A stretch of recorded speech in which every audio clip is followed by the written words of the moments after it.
ಅಕ್ರಮ ಸಂಬಂಧ ಎಂದು ಸಂಶಯಪಟ್ಟು ಗಂಡನ ಕಾಲು ಮುರಿಸಿದ ಐನಾತಿ ಹೆಂಡತಿ.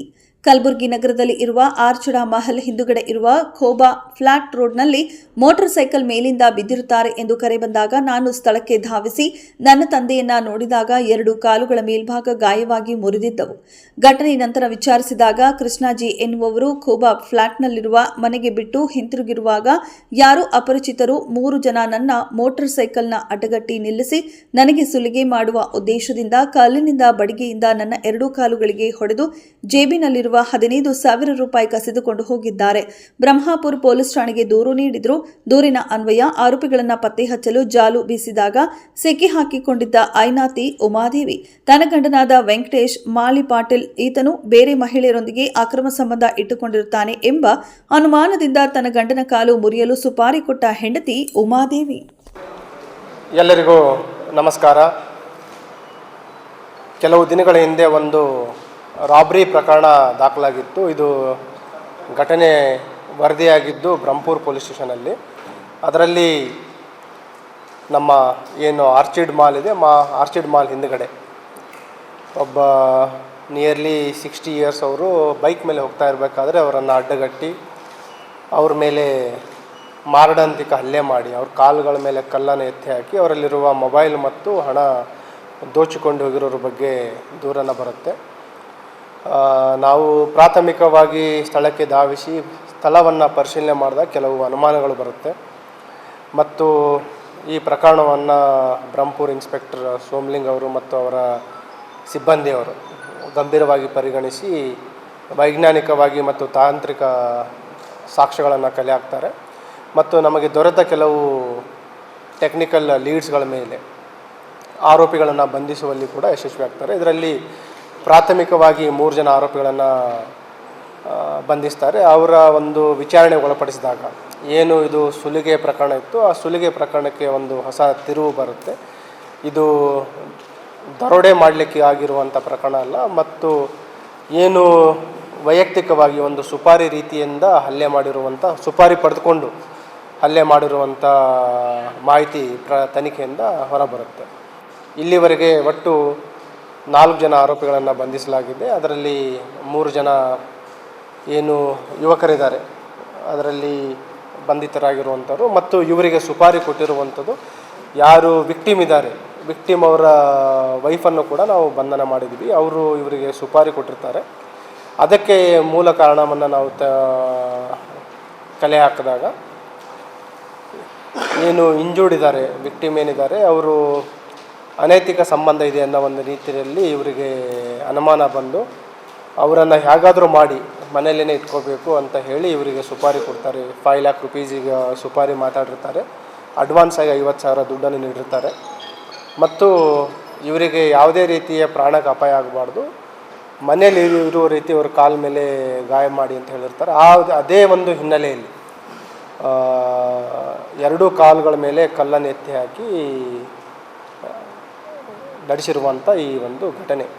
ಈ ಹಿನ್ನೆಲೆಯಲ್ಲಿ ಯಾರು ಸುಪಾರಿ ನೀಡಿದ್ರು ಅವರನ್ನು ಮತ್ತು ಸುಪಾರಿ ಪಡೆದಂಥ 3 ಜನ ಆರೋಪಿಗಳನ್ನು, ಒಟ್ಟು 4 ಜನ ಆರೋಪಿಗಳನ್ನು ಬಂಧಿಸಲು ಯಶಸ್ವಿಯಾಗಿದ್ದಾರೆ. ಮತ್ತು ಇದೊಂಥರ ಗಂಭೀರವಾದ ವಿಚಾರ ಆಗಿತ್ತು. ಯಾಕಂತಂದರೆ ಕೆಲವು ಸ್ಥಳೀಯರು ಅಲ್ಲಿ ತುಂಬ ಒಂದು ಭಯದ ವಾತಾವರಣ ಆಗಿರೋ ರೀತಿಯಲ್ಲಿ ನಮಗೆ ಮಾಹಿತಿಯನ್ನು ನೀಡಿದರು ಮತ್ತು ಸುರಕ್ಷತೆಯ ಬಗ್ಗೆಯೂ ಕೂಡ, ಭದ್ರತೆಯ ಬಗ್ಗೆಯೂ ಕೂಡ ಅಲ್ಲಿ ನಮಗೆ ಮಾಹಿತಿಯನ್ನು ನೀಡಿದರು.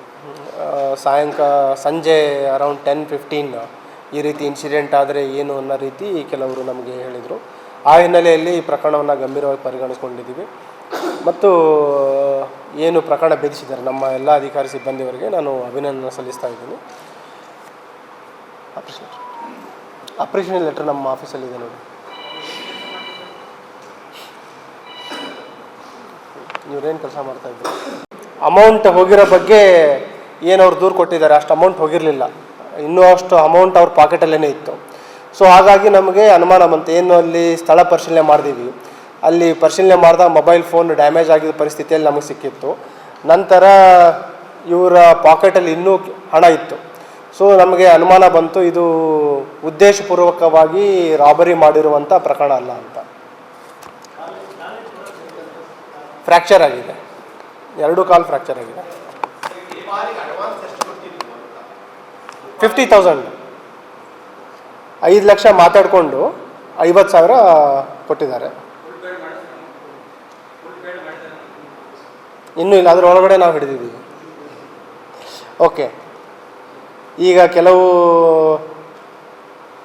ಇನ್ನೊಂದು ಇದ್ರ ಬಗ್ಗೆ, ಟ್ರಾಫಿಕ್ ಬಗ್ಗೆ ಒಂದು ಹೇಳಲಿಕ್ಕೆ ಇಷ್ಟಪಡ್ತಾ ಇದ್ದೀನಿ. ಗುರ್ತಿರುವ ಹಾಗೆ ಈಗ ನಾವು ಸುಮಾರು ಕ್ರಮಗಳನ್ನು ತೆಗೆದುಕೊಳ್ತಾ ಇದ್ದೀವಿ ಟ್ರಾಫಿಕಲ್ಲಿ. ಈಗ ಈ ಚಲನ್ ವ್ಯವಸ್ಥೆ ಸ್ಟಾರ್ಟ್ ಮಾಡಿದ್ದೀವಿ. ಈ ಚಲನ್ನಿಂದ ಈಗ ನಿಯರ್ಲಿ 2500 ಅಷ್ಟು ಪ್ರಕರಣಗಳಿಗಾಗಲೇ ದಾಖಲಾಗಿದೆ. ಅದಲ್ಲದೆ ಇದರಲ್ಲಿ ಈ ಚಾನಲ್ ಮುಖಾಂತರ ನಾನು ಸಾರ್ವಜನಿಕರಿಗೆ ಹೇಳೋದೇನಂತಂದರೆ, ಪೊಲೀಸ್ ಸಿಬ್ಬಂದಿ ನಿಂತರೆ ಮಾತ್ರ ಅಲ್ಲಿ ಟ್ರಾಫಿಕ್ ಕಂಪ್ಲೇಂಟ್ಸ್ ಮಾಡ್ತಾ ಇದ್ದಾರೆ. ಟ್ರಾಫಿಕ್ ಒಂದು ವೇಳೆ ಸಿಬ್ಬಂದಿ ಇಲ್ಲ ಅಂತಂದರೆ ವೈಲೇಷನ್ಸ್ಗಳು ಈಗ ಸುಮಾರು ಪ್ರತಿಶತ ಕಡಿಮೆ ಆಗಿದೆ. We are seeing lot of improvement. But ಆದರೂ ಕೆಲವು ಕಡೆ ವೈಲೇಟ್ ಮಾಡ್ತಾ ಇದ್ದಾರೆ. ಅವರಿಗೆ ನನ್ನ ವಿನಂತಿ ಏನಂತಂದರೆ, ಸಿಬ್ಬಂದಿ ಇದ್ದರೆ ಅಷ್ಟೇ ಸಂಚಾರ ನಿಯಮ ಪಾಲನೆ ಮಾಡಬೇಕಂತಲ್ಲ. ನಮ್ಮ ನಿಯರ್ಲಿ 113 CCTV ಕ್ಯಾಮ್ರಾ ಇದೆ ಮತ್ತು POS ಮಷಿನ್ಸ್ಗಳ ಮುಖಾಂತರ ನಾವು ಕ್ಯಾಪ್ಚರ್ ಮಾಡ್ತಾ ಇದ್ದೀವಿ. ಮತ್ತು ಎಲ್ಲ ಸಿಬ್ಬಂದಿಯವರಿಗೂ ಕೂಡ ನಾವು ಅವೇರ್ನೆಸ್ ಮಾಡಿದ್ದೀವಿ. ಫೋಟೋಗಳ ಮುಖಾಂತರ ಕಳಿಸಿ ನಮ್ಮ ವಾಟ್ಸಪ್ ಕಂಟ್ರೋಲ್ ರೂಮ್ ಏನಿದೆ ಆ ವಾಟ್ಸಪ್ಪಿಗೆ ಬಂದ ಒಂದು ಮಾಹಿತಿ ಆಧಾರದ ಮೇಲೇನೂ ನಾವು ಈ ಚಲನ್ಗಳನ್ನು ಜನ್ರೇಟ್ ಮಾಡ್ತಾ ಇದ್ದೀವಿ. ಅದಲ್ಲದೆ ಈಗೇನು ನಾವು ಅಪಘಾತಗಳಾಗಿದ್ದು ನಾವು ಲಾಸ್ಟ್ ಇಯರ್ ಅದನ್ನೆಲ್ಲ ವಿಮರ್ಶೆ ಮಾಡಿ ಎಲ್ಲೆಲ್ಲಿ ಅಪಘಾತಗಳಾಗ್ತಾ ಇದೆಯೋ ಮತ್ತು ಅಪಘಾತಕ್ಕೆ ಕಾರಣ ಏನಾಗ್ತಾ ಇದೆ, ಈ ಸಿಗ್ನಲ್ ಜಂಪ್ ಮಾಡುವಂಥದ್ದು, ಓವರ್ ಸ್ಪೀಡಿಂಗ್ ಇರುವಂಥದ್ದು, ಡ್ರಂಕ್ ಆ್ಯಂಡ್ ಡ್ರೈವು, ಆಟೋದವರ ಇನ್ಡಿಸಿಪ್ಲಿನ್, ಇವೆಲ್ಲ ತೆಗೆದುಕೊಂಡು ಒಂದು ವಿಶೇಷ ಕಾರ್ಯಾಚರಣೆಯನ್ನು ಮಾಡಿದ್ದೀವಿ ನಾವು ಲಾಸ್ಟ್ ಮಂತಲ್ಲಿ, ಜನವರಿಯಲ್ಲಿ. ಈಗ ತಮಗೆ ಅಂಕಿ ಅಂಶಗಳು ಇದ್ರೂ ನಿಮಗೆ ನೀಡ್ತೀವಿ. ಇದರಲ್ಲಿ ನಾವು ತೆಗೆದುಕೊಂಡಿರುವಂಥದ್ದು ಓವರ್ ಸ್ಪೀಡಿಂಗ್ ಕೇಸ್ 117 ಹಾಕಿದ್ದೀವಿ, drunk and driving 55, signal jump ತಮಗೆಲ್ಲ ಗುರ್ತಿದೆ. ಈಗ ಯಾರು ಕಾನೂನು ಸಂಚಾರ ನಿಯಮ ಪಾಲನೆ ಮಾಡ್ತಾರೆ, ಇತರರೇ ಯಾರು ವೈಲೇಟ್ ಮಾಡ್ತಾರೆ, ಇಟ್ ಬಿಕಮ್ಸ್ ಇನ್ಕನ್ವೀನಿಯನ್ಸು ಮತ್ತು ಅಪಘಾತಗಳಾಗುವಂಥದ್ದು, ಪೆಡೆಸ್ಟ್ರಿಯನ್ಗೆ ಆ್ಯಕ್ಸಿಡೆಂಟ್ಸ್ ಆಗ್ತಾ ಇರೋದು. ಸಿಗ್ನಲ್ ಜಂಪಿಂಗ್ ಒಟ್ಟು 566 ಪ್ರಕರಣಗಳು ಹಾಕಿದ್ದೀವಿ. ಅದರ ಜೊತೆಗೆ ಟ್ರಿಪಲ್ ರೈಡಿಂಗ್ 322 ಮತ್ತು ಆಟೋದವ್ರಿಗೆ ಮೇಲೇನೂ ಕೂಡ ನಾವು ಕ್ರಮಗಳು ತೆಗೆದುಕೊಂಡಿದ್ದೀವಿ. Excess passengers 1257 1257. Next without wearing uniform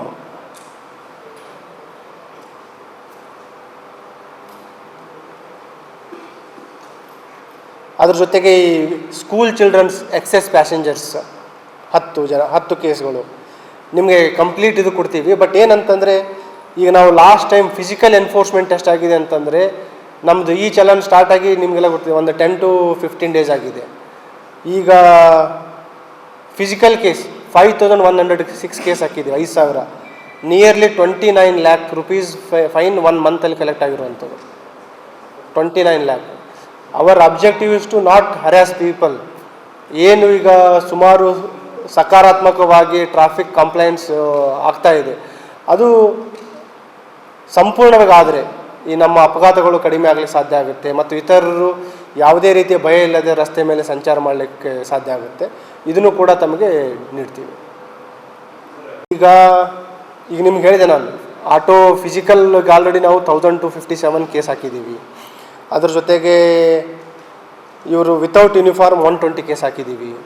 ಮತ್ತು ಈ ಚಲನ್ದು ಸಪ್ರೇಟ್ ಇದೆ, ಅದು ನಾನು ಟೋಟಲ್ ನಂಬರ್ ಬ್ರೇಕ್ ಮಾಡಿ ನಿಮಗೆ ಹೇಳ್ತೀವಿ. ನಾವು ಈ ಚಲನ್ ಜನ್ರೇಟ್ ಮಾಡೋದಷ್ಟೇ ಅಲ್ಲ, ಈಗ ಫೈನ್ ಕಲೆಕ್ಟ್ ಮಾಡೋದು ಒಂದು ಡ್ರೈವ್ ಮಾಡ್ತೀವಿ. ನೆಕ್ಸ್ಟ್ ಯಾರು ರಿಪೀಟ್ ವೈಲೇಟರ್ಸ್ ಇದ್ದಾರೆ ಅದನ್ನು ಐಡೆಂಟಿಫೈ ಮಾಡ್ತೀವಿ. ಅದರಲ್ಲಿ ಡಿಫ್ರೆಂಟ್ ಕೆಟಗರಿ ಇದೆ ನಮ್ಮದು ಈ ಚಲನ್ದು. ಈಗ ವಿತೌಟ್ ಹೆಲ್ಮೆಟ್ ಆಯಿತು, ಸಿಗ್ನಲ್ ಜಂಪಿಂಗ್ ಆಯಿತು, triple riding, without seat belt, with photo ಅವರಿಗೆ ನಾವು ಈ ಮೆಸೇಜ್ಗಳು ಈ ಚಲನನ್ನು ಕಳಿಸ್ತಾ ಇದ್ದೀವಿ ಮೊಬೈಲಿಗೆ. ಕಡ್ಡಾಯ ಬಗ್ಗೆ ನನ್ನ ಹತ್ರ ನೀವು ಅಧಿಕೃತವಾಗಿ ಯಾವುದೇ ಸಂದೇಶ ತಗೋಬೇಡಿ, but it is for their safety. ಅರ್ಥ ಆಯ್ತಾ?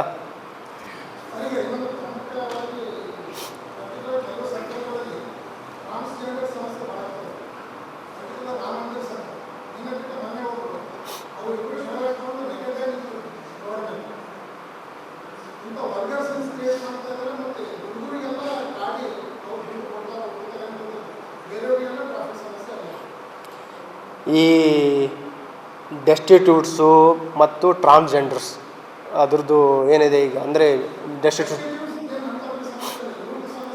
ಇಲ್ಲಿ ಡೆಸ್ಟಿಟ್ಯೂಟ್ಸ್ದು ಸಂಚಾರಕ್ಕೆ ತೊಂದರೆ ಆಗ್ತಾಯಿಲ್ಲ, ಬಟ್ ಸುಮಾರು ಜನ ಅಪಘಾತಗಳಲ್ಲಿ ರೋಡ್ ಕ್ರಾಸ್ ಮಾಡಬೇಕಾದ್ರೆ, ಭಿಕ್ಷೆ ಬಿಡಬೇಕಾದ್ರೆ ಆಕ್ಸಿಡೆಂಟ್ಸ್ ಆಗ್ತಾಯಿದೆ. We have lost many people also.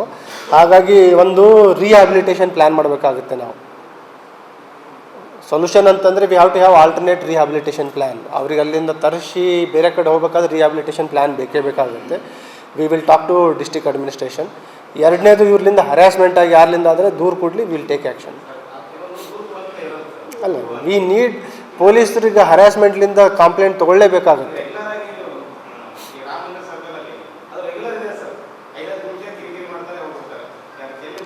ಆಯ್ತು, ಅವ್ರ ಜೊತೆ ಸಭೆ ಮಾಡಿ ಅವರಿಗೆ ನಾವು ಅರಿವು ಮೂಡಿಸ್ತೀವಿ, ಹರ್ಯಾಸ್ ಮಾಡಬೇಡಿ ಅಂತ ಅವರಿಗೆ ಅರಿವು ಮೂಡಿಸ್ತೀವಿ. We will I understand. Okay, next.